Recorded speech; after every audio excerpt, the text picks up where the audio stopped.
day-long student conference on compassion, religion, and society featuring internationally acclaimed scholar Karen Armstrong. Dr. Karen Armstrong is a TED Prize winner, prolific author, and visiting scholar at SFU. Students can expect to learn and network with students from around the region, civic and community leaders, and storytellers from diverse religions. This is a unique opportunity for you to exchange ideas in an interreligious conversation about compassion, religion, and society. This event is on Thursday, March 29th from 9 a.m. to 2 p.m. at 630 Chancellor Boulevard, UBC Main Campus. To register and for more information, visit ionapacific.ca.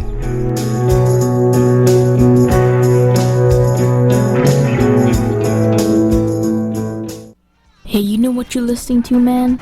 No. You're listening to CJSF 90.1 FM. We're broadcasting live from Burnaby, and we're also on the internet at CJSF.ca, 89.3 Cable FM, and TELUS HD channel 706. And our request line is 778-782-2573. So what you listening to?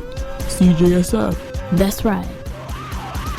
You're listening to Smitten by the Rain on CJSF 90.1 FM. My name is KP Wee. Today we're airing an interview I had with Adrian Brijbassi, who's a Canadian author, journalist, writer, instructor, and editor of Vacay.ca, a publication focused on Canadian destinations and culture. Adrian discusses a bit about using point of view in developing fiction characters on today's program. He also reads an excerpt from his novel in progress, Triumph the Lion. The novel is about a safari ranger who's Canadian and also living in South Africa. He makes the lion famous and people start going to see that lion, and that lion becomes endangered because of those actions. If you'd like to keep up with Adrian's latest happenings, you can go to his website, adrianbrijbassi.com. That's Adrian Brijbassi, BRIJBASSI.com, as well as vacay.ca, VACAY.ca. But for now, here's an interview with Adrian. Good afternoon, everybody. You're listening to Smitten by the Written on CJSF 90.1 FM in Burnaby, British Columbia, 89.3 Cable FM, and online at www.cjsf.ca, as well as on TELUS HD channel 3706. My name is KP Wee, and I'll be with you today, and it's my pleasure to welcome back author, writing instructor, and award-winning travel writer Adrian Brijbassi, who has won a few travel writing awards, including a Best Destination article in an international newspaper. Adrian is also the editor of Vacay.ca, a publication focused on Canadian destinations and culture. Adrian and I will be discussing fiction writing today, in particular the developing of fiction characters. He will also be sharing some of his works on the program as well, so we'll look forward to all that. So welcome back to the program today, Adrian. How are you? I'm doing well, KP. Thanks for having me on. Great. Always a pleasure to get a chance to speak with you.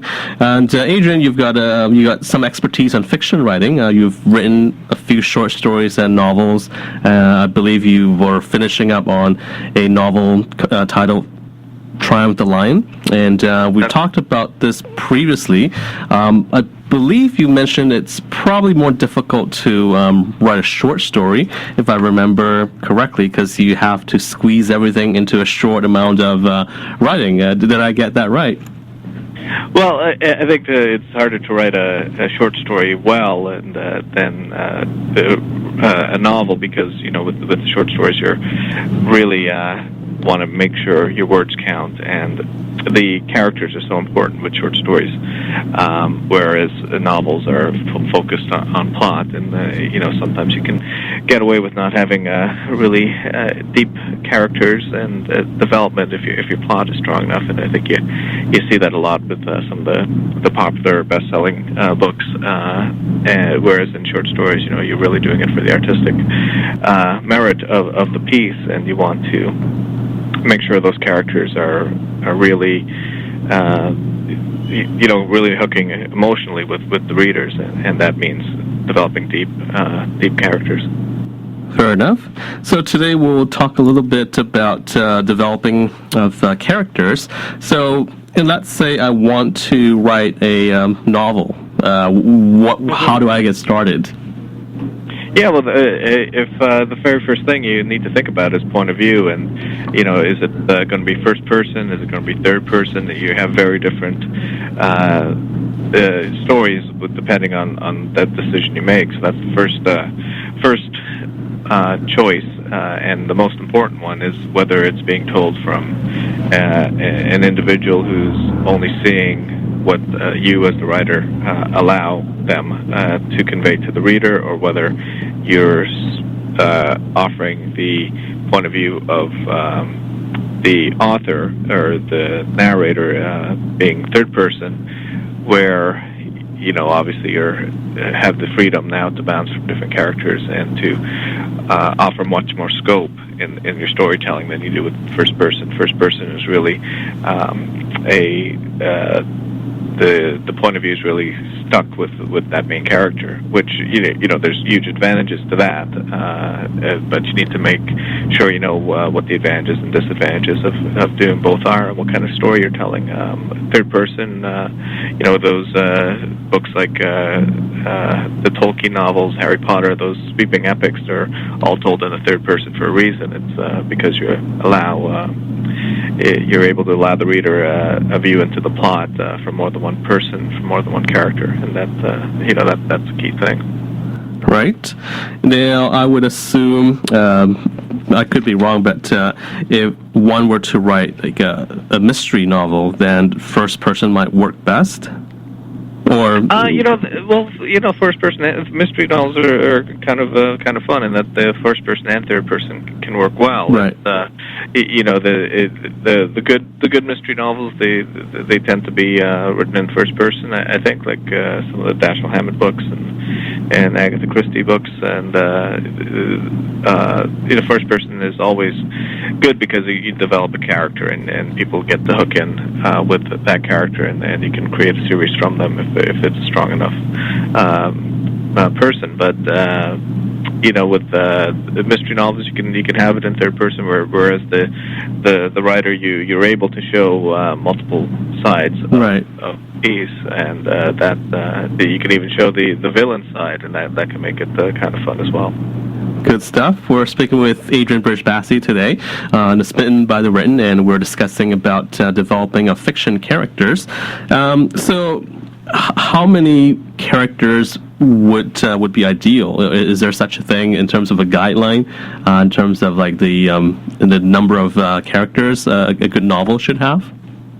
No, I mean there's no set guideline. I think those are decisions you make as you write along. But always in scenes, even in if it's just a very short story, I always say that having 3 is a neat number to play with, because you've got that kind of ability to have triangulation, where you've got a third character who can kind of convey the conflict that's going on and kind of be a sounding board for the other two sides, which it's something I when I do teach fiction, I kind of tell students to play with, is having 3 characters in the scene, and that third character is either an observer or someone who's kind of an arbitrator between the other two sides, because any good scene has conflict in it, and that's what you're trying to develop when you're writing fiction. Fair enough. And how, as the story goes along, I'm assuming that we try to see how each character is kind of related to the other, and maybe some quirks about each of these people as well as the story goes along. How do writers do that? Yeah, I think when you're thinking about going back to point of view and some of the decisions you make when you do that, Jonathan Franzen in his book Corrections, which won the Pulitzer Prize about 10 years ago or so, it was a third-person novel about a family in the Midwest U.S., and there was large sections and chapters devoted to each point of view in that family, and then from having that structure, it allowed Franzen to show the readers multiple viewpoints of the same events or same series of events, and that can be comical and ironic, and also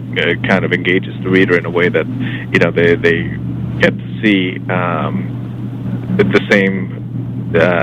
same action through the lens of a different person, and that can lead to some very good storytelling and great reading as well. So which is what you're after. That's one way. Is the advantage of the third person is having multiple characters looking on the same scenario, and also multiple characters advancing the plot in a way that keeps the reader engaged. And that's one thing writers should look at when we're starting out on their stories. The advantages of third person are that you can do a whole lot more than you can with first person. Good stuff. And how important is a good dialogue in the story? Well, yeah, in terms of developing character, one of the things that I always suggest is you learn the jargon of the people you're writing about, and whether it's their jobs or the areas they grow up, there's certain jargon and lingo that they would use. It almost becomes a mnemonic when you're able to repeat it, and you can. Characters who's in a story only for a shorter period of time can have a great impact through their speech, because whether it's a punchline or a phrase that they use repeatedly, it can have great effect in a short amount of words. And that's really what you're after when you're writing, is to make the most use of your words and be economical with them. So speech is hugely important, because it's fun. As a writer, you can have a lot of fun with developing the characters, and you allow the characters, through their speech and their slang, to further both the engagement with the reader and further the plot in a short amount of words. And you don't want good dialogue isn't the conveying of information so much as the establishing of conflict and the establishing of character. Good stuff there. Okay. We're speaking with Adrian Brijbassi today on Smitten by the Written, and we're discussing the development of fiction characters. Now, I guess the follow-up question to that would be, if I have 3 characters, what about minor characters, like that come along throughout the story, throughout the plot? How would... Yeah, and the 3 character, that was just like an example for a particular scene or story. I mean, you're going to have multiple characters in any piece of writing, and it's how quickly can you fasten that character to the page. How quickly can that character make an impact into the story, and for however briefly it is. And it can be a young girl carrying a red umbrella. Red has huge symbols in it, and that can have immediate impact on the plot and on a character. So there's those choices that you make. Also, the name of a character can have a huge impact, and you put thought into that as well. You don't just name your characters after your best friends or something like that. You have them have a reason, whether it's a mythological reason or some kind of symbolism to the story and what they bring to it. So the goal with minor characters is that they have a purpose, and that purpose is very efficiently made somewhere in the story. That they don't linger. If you can imagine yourself as a writer being a director of a film, and whatever's in your scene should have purpose to it, and any character who's there should have an action or have a voice that adds to the movement of the story. Okay. Now, Adrian, you've written a few short stories, a couple of novels, and I noticed that you've won some awards or been nominated for awards as well. Now, speaking in terms of your own works, how did you? What point of view did you use for your characters in most of your stories, and how did they? Yeah, I mean they do go back and forth. When I wrote the novel Fish to Mish Cab is first person. The current novel I'm working on, Triumph the Lion, that's first person. Some of the short stories, I do tend to write first person. I think more than third person, only because I am. I think first person allows you to have a lot more in terms of language, have a lot more power with the way you use language. It can be more poetic. It can be more flourishing at times. Where third person, you're really having plot development and the broad sweep of kind of an epic feel to it. So those are some of the things that I've been doing. But always with developing characters, and I tell people to make sure your very first scene from the get-go, you want your characters to be in motion. So have them performing a job or a duty or activity. That allows you to. One, get your plot moving, but two, people's characters always come out when they're under pressure to perform. So, if they're if you force them to be working, and it doesn't have to be their place of occupation, it can be in a sport or something else, and then you can get you yourself as a writer can get a closer insight into who these people are that you're writing about. Okay. And you mentioned Triumph the Lion, which is a novel that you've been working on. How's that coming along? Oh, we're getting there. It's getting there. I think hopefully next time I talk to you, we might be all done with it. All right. I believe you're going to share an excerpt of that later on in the show. But before we get to that, just any other tips about fiction characters that we haven't talked about yet? Yeah, I guess getting going with your character from the outset is important, and people will use an outline. I think it depends on from writer to writer. It isn't a bad thing to be doing to know who the main characters in your story are and what function they're going to serve in the plot, and also some of what their eccentricities and their tendencies are that you can kind of bring back repeatedly. And when things should loop back into your story, whether it's a phrase that you repeat or a detail in the story, a place that comes back and has some impact to the reader. So, I think that's one key, and another is that to remember that the short stories and novels aren't soapboxes, and you don't want to fall into having your characters being too didactic when they speak. It's I think that's when fiction kind of devolves, and you do want to make sure that to keep in mind that you want to avoid the temptation to speak your mind through your characters. Mm-hmm. If you can do that, the stronger your story will be, and make sure that they're true to who they are and that they're consistent. Okay. All right. We're speaking with Adrian Brijbassi today on Smitten by the Written on CJSF 90.1 FM. So we've talked about a few things about development of characters in fiction. And so I guess one of the key things, just to recap, is just to kind of, first of all, start to think about point of view and think about the advantages of using either first or third person, and try and go from there. That's the first step. Is that right? Yeah, I think that's the very first decision is the point of view, and that should be given a little bit of thought in terms of the type of story you want to tell. Okay, good stuff. All right, and let's say if I wanted to get additional tips on writing or developing fiction characters, what would be a good way for me to try and get those tips? What kind of resources could I possibly try and get, which would kind of help me?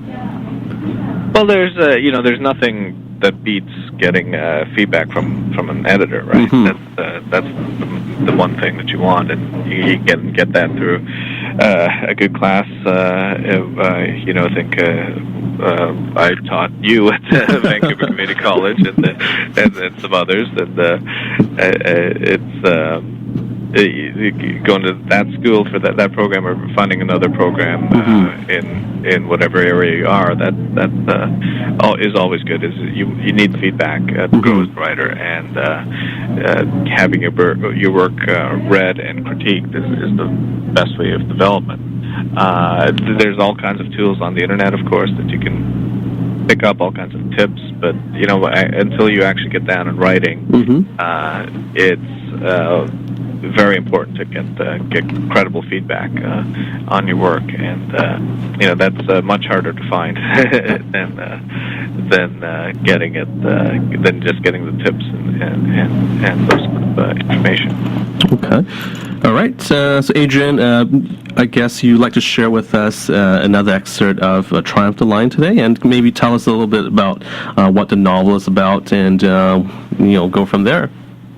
Sure, yeah. So the novel is about a safari ranger who's in South Africa, who's actually a Canadian, and that the safari ranger makes a particular lion very famous, and people start coming to see that lion, and then the lion becomes endangered because of those actions. And this section that I'm going to read now is early in chapter 2, and it's when the safari ranger meets the woman who becomes a love interest, and who also happens to be Canadian. Okay. So I guess I'll just get into it here. Okay, great. Maria was from Toronto, like me, but I hadn't been there in 15 years. I wore the flag patch of a maple leaf so I didn't get confused with the Indians or Pakistanis or Bangladeshis or other brown people at the lodge. It was my own caste system, and I hoped the world bought into it. If I was instantly identified as being from a first world country, then I believed I would become less brown and more white.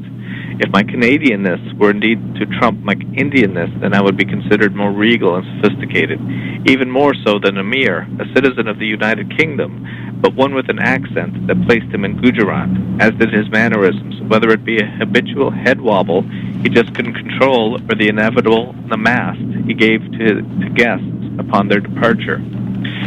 Amir, the general manager, couldn't help but appear like a servant to them, no matter that he dressed in a slick gray suit. While I thought I could come across as an equal, despite my pauper wage and the white smock, dappled with smooth stains he had imprisoned me in since my incident in the bush, an act far less delinquent than he and Sham and some of the others made it out to seem. I was a Canadian beneath my brown skin, and I was not violating any code of conduct at that moment by getting to know another Canadian, a fee-paying guest of the lodge, who also happened to possess a pair of lips that resembled the slope of a candy apple and hips that moved in such a way it might inspire you to invent a language. Maria was beautacular, and she was to stay at the lodge for 1 week, having arrived after a visit down in Cape Town. Upon the end of her safari experience in northern South Africa, it will be back home for her, where winter awaited in a 3-bedroom midtown house. A large space for a single woman, I thought. With whom did she share it, or was she a lawyer, rich enough to afford it herself, or maybe a divorcee who got to keep the house? In which case I wondered if there were children, or perhaps she was married, or in a relationship. She had no ring, but her background was Colombian, and it wasn't unusual for Latin Americans to make you guess their marital status. I didn't seek the answers to those questions right then, but I did know she wasn't poor. No guest who comes to the Tavishkili Lodge is poor, except for the travel writers, who usually descend twice a season in a barrage of poor-tipping, pestering, photographic mania that would cause even Amir to complain about people other than his staff. Women who travel alone to a place like the Tavishkili turned out to be either lushes looking for a fit black man like Sham to fulfill their sex fantasies, or they were photographers, and sometimes they were both. Maria arrived with cannon gear hugging onto her back like a baby monkey, and a tripod gripped in her fist. The only wild things I presumed she was into were out there on the plains. "Miss Maria, your reservation is set," Amir said as he stepped between us, his Traquarn Noir cologne beating him to the spot by a second or two. He handed over to Maria a plastic room key and a large folder filled with information about activities and rules. "I hope Balunathan here is not keeping you from enjoying the amenities of your lodge," he said. "Not at all." She widened her eyes to let me know she thought he was a tyrant, too. "I'm being treated very well, very hospitably." "Well, you're very kind," he said, smiling at her like she was foolish. But the head wobble was always enough to hide any condescension that came from his mouth. When he faced me, he twitched his left eyebrow, perhaps wondering why my finger had been beneath my nose since his arrival, and added, Luckily, he has duties in the kitchen to attend to, so your time now is free, Ms. Rodriguez. Ms., he said, not Mrs. Amir left for his office, pulling on the hem of his left sleeve and then his right, as he strode like a turkey that believed it was a rooster, looking preposterous, trying to strut stuff that wasn't there. Is he for real? Maria whispered. He's Amir, I whispered back, as we walked together to the restaurant entry, an archway framed with bamboo reeds that climbed toward the ceiling like ivy. I thought your name was Blue, she said, sending a rush of excitement through my bloodstream. She knew my name. It hadn't been said more than once, and although it is unique, she did happen to pay attention to it, and also to Amir's use of my full, proper identification. As a man wrongly relegated to being a cook, her recognition of my name and desire to know why I might have more than one of them made me grateful for the acknowledgement. As a man who hadn't had sex in the length of a gestation cycle of a zebra, her interest in my name was enough to spark the beginning of an erection. Plus, if you believe Sham, then her question convinced me it was on for us, which indeed was enough to cheer me up. Even though she had turned away when she asked, I thought your name was Blue. Amir and my mother are the only ones who call me Belunathan, I replied, and took a step toward the glass door that was across from the bamboo archway. If Maria heard my response, I couldn't tell. Women have a way of taking sensations of ardor away as quickly as they rush them to life. She had lifted her camera to the contour of her glasses and was soon lost in the world outside the Tavishkili's windows. That's so beautiful, she said. Her 70-millimeter lens was aimed at a waterfowl that had wandered onto the rear grounds of the property and caught the attention of other guests, including the Dantons from Florida. Dan Danton strode carefully, his camcorder perched slightly above his shoulder as if it were a butterfly net ready to be deployed. His wife stayed at his side, her hand shaking as she struggled to keep the Nikon still in the presence of his tame creature with purple and black feathers that would seem so exotic to who knows who in their Boca Raton life. Maria's face, meanwhile, was exquisite while she concentrated on the task of framing and capturing. She looked studious, smart with her glasses, but her lips made her seem sultry, and her cheeks were soft and curved, giving her the innocent charm of a child. Any heterosexual male would be mesmerized. No matter what quality he found most attractive in a woman, she possessed it. She kept her focus on the bird that preened like a model, arching back its long neck and ruffling feathers as it strode. When I left, Maria was enthralled with this touch of jungle enchantment. At first, I didn't think she heard my goodbye, but she whispered, Nagia Bonga, and that made me smile. After dinner, when all the other guests but the men from Spain had gone to bed, I fled the kitchen and headed to Sham and the bottle of single malt which started the night before. I passed Maria while she finished her dessert. A hint of cleavage peeked out from a red shirt marked on the front with the icon of a large play button, a black triangle turned on its side. Her hair resembled a mane. It was tied into a ponytail, its golden brown strands swept off her face. She appeared lonely, sitting with the three German girls in low-cut dresses who were clearly good friends. I said hello, and she grinned with ice cream on her lips. When the place cleared out, her table mates went around the remaining Spaniards, 4 men in their 40s who turned out later to be far less macho than they appeared just then, ogling the girls and whistling for them to take up a seat at the front of the restaurant. The girls continued to their rooms while Maria spun toward Sham and me in the back. She stood at the head and headed for the window and stared out to the African night. Her hips swung like a jazz standard. She carried a glass from her table and knocked it on ours. The ice cubes inside had shrunk into deformed figures, and there wasn't enough water inside to cause a splash. Can I help you with that bottle you're nursing, she said, and it was clear she'd been listening to us laugh and clink glasses while she finished her dessert and coffee. We're not allowed to fraternize with the guests, I told her, then smiled when I reached to unscrew the cap. I'll tell Amir I made you. She grabbed a chair from an adjacent table and placed it closer to me than Sham. Your job is to make me comfortable, isn't it? No, Sham corrected. It's to keep you from finding yourself under the foot of an elephant. I don't think you have to worry about me. She took a long gulp of liquor, drinking the way women do when they want to prove themselves around men.